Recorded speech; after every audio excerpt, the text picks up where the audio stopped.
যেতে পারছি তাহলে কাছে। আমার মায়ের জামাইয়া মিনাই কই? আম্মা আমি এখানে আছি। আমার সুটকি, আমার বিনা কই? মা আমি এমনি আছি। আমার পিনটা, পিনটা কই?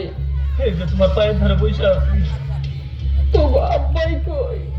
আমি তোমার পায়ের কাছে বসে আছি। গোলাম বান্দির পুতেরা দিয়েরা, এই সবাই যদি এখানে থাকো, ঘরের ভিতরে লাইট ফ্যান চলতে থাকেন, কারেন্টে ডিপ খেয়ে দিব, তোকে রাস্তায় দিব। তাড়াতাড়ি বন্ধ কর।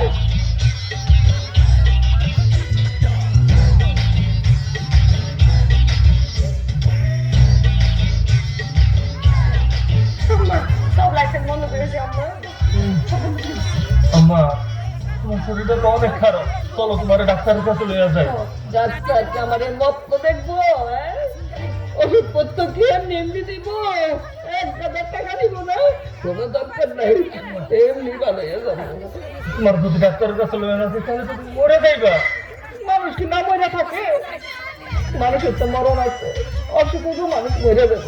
তোর একদিন অসুখ হবে, তুইও মরে যাবে। ডাক্তারের কাছে যাওয়ার কোনো দরকার নেই। হ্যাঁ ঠিকই তো, টাকা খরচ করে আমার ডাক্তার দেখানোর দরকার নেই। আম্মা এমনি মরে যায়, আম্মু কাঁদতে ছাড়া কোনো উপায় নেই। এই এত কাঁদনের দরকার নাই, গলা বসে দেবো, তখন আবার তেজপাতা দিয়ে চা খাওয়ান লাগবো। আচ্ছা শুন, আমার আরেকটা কথা মাথায় আসছে, সবাই মন দিয়ে শোন। আপনি যদি মরে যায়, আত্মীয় স্বজন, বন্ধু বান্ধব, পাড়া প্রতিবেশী কাউরে খবর দিবি না, তাড়াতাড়ি মাটি দিয়ে দিবি। আমার মরণের খবর পাইয়া তো ব্যাগে আইবো, তারপরে 2-4 ফোঁটা চোখের পানি ফেলবো আর গামলা ভর্তি করে ভাত খাইবো। এত টাকা খরচ করলে দরকার আছে? সংসারটা তো পানিতে বসে দেবো।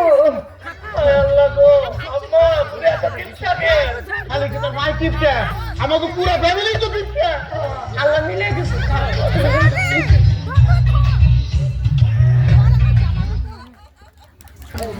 ও একটা জামা দেওয়ার কথা না বলেছিল, আজকে ভিডিও করার কথা আমার ছিল, আমি চলে তার গেছিলাম। নাম হচ্ছে কিপটা ফ্যামিলি।